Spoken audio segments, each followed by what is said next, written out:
I found out about my grandson's birthday from a photograph.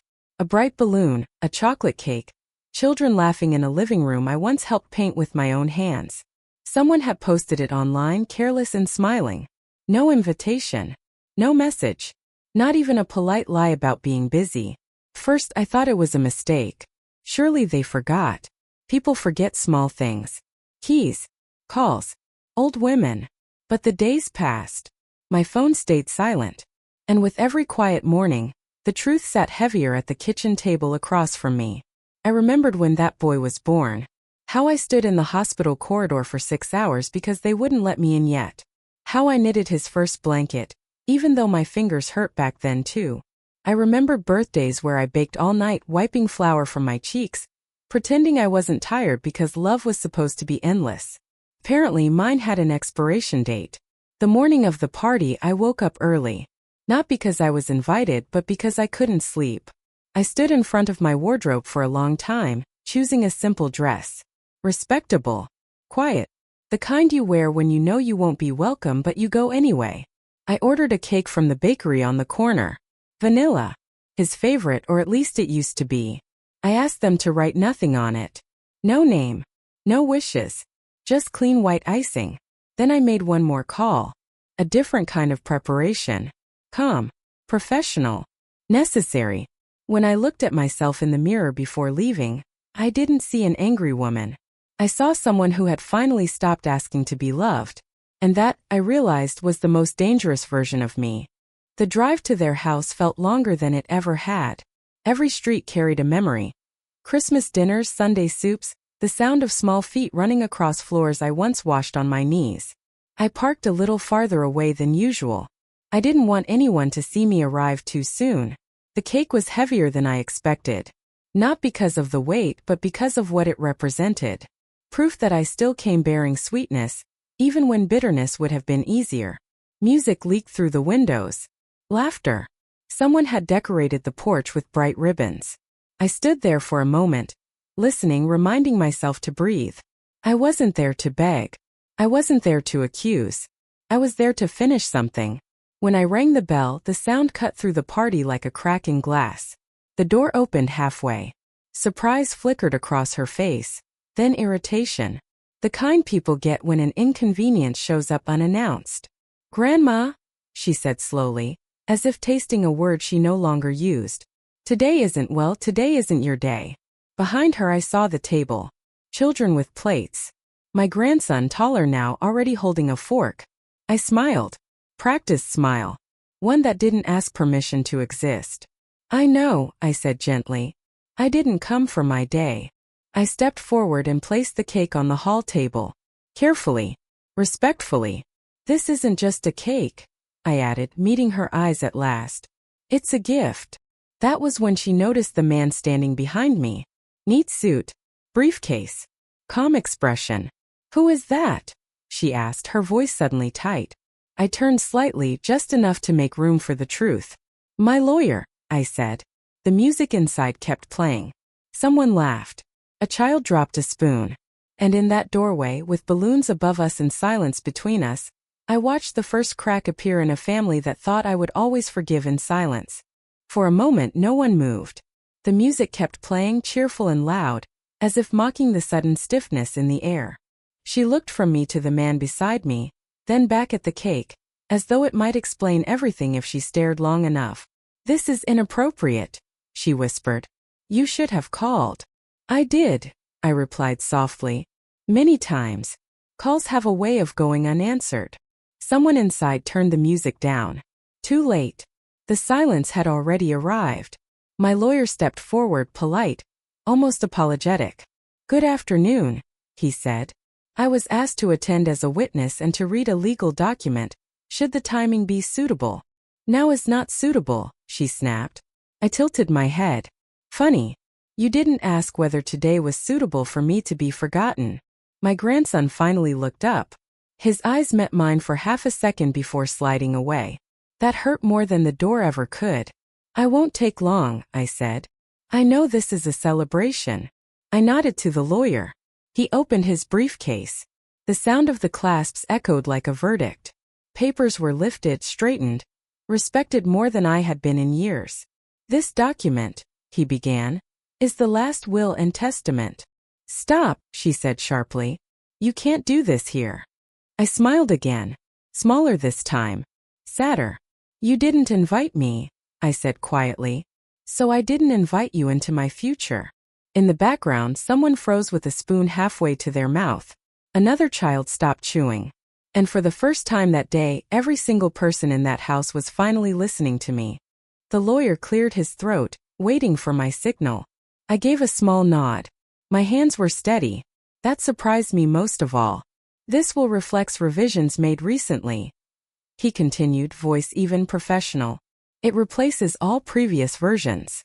Her face had gone pale. Someone behind her whispered my name, unsure if it was allowed anymore. I looked around the room. At the walls where my photos used to hang before they were quietly taken down. At the couch I helped buy when money was tight. At the family that learned to live comfortably without ever asking how I was doing. "Please," she said, lowering her voice. "This is a child's birthday." I met her eyes. "Exactly. And children learn from what we show them." The lawyer read on. Sentences about assets, property, savings, all the things people pretend don't matter until they suddenly do. With every word, the room seemed to shrink. My grandson finally spoke. "Grandma, what is this?" I turned to him. Really looked at him. Not the baby I rocked to sleep, but the boy who didn't ask where I was today. "This," I said gently, "is me telling the truth out loud." A chair scraped against the floor. Someone sat down too fast. Forks were slowly lowered onto plates, forgotten. When the lawyer reached the final paragraph, he paused. Looked at me. "Proceed," I said. He did.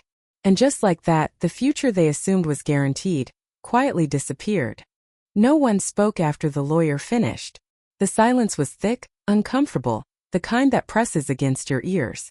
I could hear the clock ticking on the wall, the same clock I gave them years ago as a housewarming gift. Still working. Reliable. Unlike some people. She was the first to move. Her hand gripped the back of a chair as if the room were tilting. "You're doing this to punish us," she said. "Over one invitation?" I shook my head slowly. "No. I'm doing this because this invitation was the last thing." She opened her mouth, then closed it again. Words are harder to find when excuses run out. "You know how busy we've been," someone else added from the table. "Life gets complicated." "So does old age," I replied. "But I never made it your problem. I only made myself smaller." The lawyer began packing his papers, efficient and quiet. His job was done. Mine wasn't. I stepped closer to the table. The cake sat untouched, perfect and white, like something that didn't belong in the mess of feelings around it. "I brought this because I remembered," I said. I remembered his favorite flavor. I remembered this date.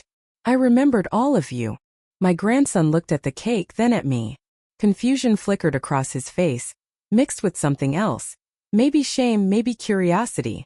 "Did I do something wrong?" he asked. My chest tightened, but I kept my voice calm. "No, sweetheart. You learned from what you saw. And today, so did I." I slid the cake knife a little farther away from them, toward myself. "Enjoy the party," I said softly. "Some gifts are better unopened." Then I turned toward the door, leaving behind a room full of people who finally understood the cost of forgetting me. My hand was on the door when I heard my name again. Softer this time. Afraid. "Wait," she said. "You don't have to leave like this." I turned slowly. Not because I was unsure, but because I wanted her to see my face. Calm. Clear. Finished. "Like what?" I asked. "Quiet. Polite. Invisible. I've been leaving like that for years." The lawyer stood by the door, patient, already detached from the emotion of it all. He nodded to me, a silent question. I nodded back. We would go in a moment. Behind me, someone finally cut the music. The balloons swayed slightly, as if even they felt awkward now. My grandson stepped forward. Just one step. "Grandma, are you mad at me?" That word again. Mad. As if this were anger. As if anger were the worst thing a woman like me could be. I knelt a little so we were closer to the same height. "No," I said gently. "I'm not mad. I'm awake." He didn't understand. Not fully. Children rarely do. But one day he would remember this moment. I knew that. I love you, I added. And I meant it. I stood up, straightened my coat, and picked up the cake. No one stopped me this time. As the door closed behind us, I felt something unexpected. Not victory, not revenge. Relief. For the first time in a long while, I had chosen myself. The air outside felt colder than it should have. Or maybe I had just grown used to holding my breath indoors. I walked to the car slowly. The cake balanced on my arm like something fragile and alive. The lawyer opened the passenger door for me. You handled that with dignity, he said quietly. I didn't plan dignity, I replied. I planned honesty. As we drove away, I watched the house shrink in the side mirror. The lights were still on. The party would continue, I was sure. People are very good at resuming celebrations once the uncomfortable guest leaves. At the first red light, my phone vibrated. A message. Then another. And another. I didn't read them. For years I had answered immediately. I had explained myself, apologized for existing, softened every sentence so no one else would feel guilty. Tonight, I let the phone rest face down on my lap. Do you want to drop the cake off somewhere? The lawyer asked. A shelter, perhaps? I smiled at that. No. I have another plan. We drove in silence for a while. The city passed by, couples walking, families arguing, strangers living lives that didn't revolve around mine. At home, I placed the cake on my kitchen table. The same table where I had eaten alone so many nights, saving the best pieces for visits that never came. I cut myself a slice. Thick. Generous. As I took the first bite, I realized something important. This wasn't the end of a family story. It was the beginning of mine. The next morning, I woke up without the usual heaviness in my chest. No knot of worry. No urge to check my phone before my feet touched the floor. Just quiet. Sunlight slipped through the curtains, landing on the empty plate from last night. A few crumbs remained, proof that I had enjoyed something without saving it for someone else. The phone buzzed again. This time I looked. Missed calls. Messages stacked on top of each other. Apologies tangled with accusations. Confusion wrapped in sudden concern. It was strange how quickly people learn your value once they think they've lost it. I didn't answer. Instead, I made tea and sat by the window. I watched a neighbor help his mother carry groceries inside. He was impatient, clearly, but he still held the door. Still waited. Small gestures matter more than grand speeches. I learned that too late perhaps, but not uselessly. Around noon there was a knock at my door. I already knew who it would be. I didn't rush. I finished my tea, rinsed the cup, and only then walked to the hallway. When I opened the door, she stood there alone. No balloons. No excuses rehearsed into a smile. We need to talk, she said. I looked at her for a long moment. Not with anger. With clarity. Yes, I replied. We do. But today, for the first time, it will be on my terms. I didn't invite her in right away. Not out of cruelty, but out of habit learned too late. 4 years, my door had been open before anyone even knocked. She shifted her weight from one foot to the other. The confidence she wore so easily in her own home had stayed there. I didn't mean for things to go that far, she said. You embarrassed us. I nodded slowly. You erased me. Her mouth tightened. That's not fair. Neither is forgetting someone who never forgot you, I replied. I stepped aside and let her in. The apartment was quiet. Simple. No framed family photos on the walls anymore. I had taken them down months ago, after realizing I was the only one who ever looked at them. She noticed. Of course she did. You took everything down, she said. I stopped pretending, I answered. She sat at the table, hands folded, as if waiting for judgment. I stayed standing. You want to talk, I said. So listen. I told her about the birthdays I celebrated alone, the calls I made just to hear a voice, the way I learned not to ask questions because answers made people uncomfortable. I wasn't asking to be the center of your life, I said quietly. I was asking not to be pushed to the edge of it. Her eyes filled finally. But tears don't always mean understanding. What do you want now? She asked. I thought about that. Carefully. I want peace, I said. And I want distance that isn't punishment. It's protection. She looked down at the table. And the will? She asked. I met her gaze. That, I said, is staying exactly as it is. She stayed silent for a long time, twisting her fingers in her lap. I could feel the weight of all the unspoken words between us, the years that had piled up like dust in the corners of the house I once called home. You really don't want anything, she whispered. I shook my head. No, I want something better. I want to be remembered correctly, not just when it suits you. Her eyes darted to the cake I had left behind, still resting on the counter. A small, perfect circle of vanilla icing untouched, as if it had absorbed the tension of the previous night. I thought maybe we could make it right, she said cautiously, as though testing the waters of my forgiveness. I smiled, faint but steady. Making it right isn't about returning what was taken. It's about respecting what's left. That's what I expect from now on. She nodded slowly, relief and shame tangled in her expression, a confusing mixture that only time could untangle. I poured us both tea, not because I wanted reconciliation but because I wanted to remind her that I was still human, still capable of grace on my own terms. Listen, I said, finally taking a sip, you've learned something important. It may take a while to understand it fully, but that's your journey, not mine. She didn't reply. She only nodded again, as if acknowledging a truth too heavy to speak aloud. For the first time in years, I felt entirely myself. Calm, unhurried, and free from the weight of others' approval. The past no longer dictated me. The future, my future, belonged entirely to me. The silence settled comfortably after that. Not the tense, suffocating silence of yesterday, but a quiet that carried understanding, or at least the beginnings of it. She finally spoke, softer this time, almost afraid. I didn't realize how much I took for granted. I let that hang in the air. No words of forgiveness, no lectures. I had learned that some lessons are more powerful when felt rather than explained. She looked around the apartment, noticing the little things I had kept. A small vase, a well-worn chair, books stacked neatly on the shelves. Life lived quietly, without expectation, without anyone else's interference. You've made your point, she said, almost to herself. Yes, I agreed. And now it's your choice what you do with it. She swallowed, visibly struggling with the mix of guilt and recognition. The weight of knowing she had crossed a line only yesterday, but had been blind to it for years, was settling heavily on her shoulders. I picked up the remaining piece of cake, cutting myself a small slice. Not for her, not for anyone else, but for me. Some lessons, I said, taking a bite, are best learned with a taste of what it feels like to be left out. She flinched, but I could see the understanding beginning to dawn.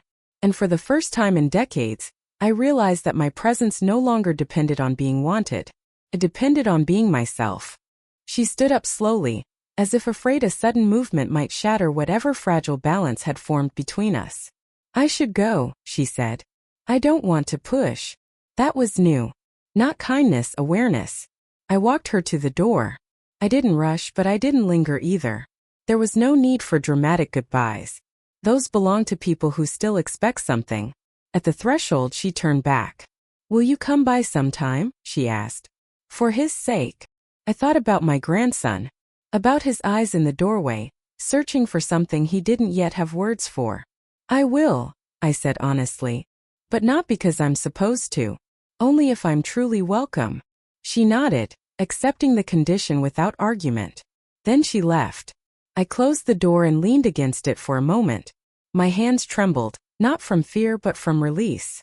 Standing up for yourself always comes with a cost, even when it's right. Later that afternoon, I went through old papers, letters, documents. The past neatly folded and waiting. I didn't change anything. I didn't need to. What I had changed was something else entirely.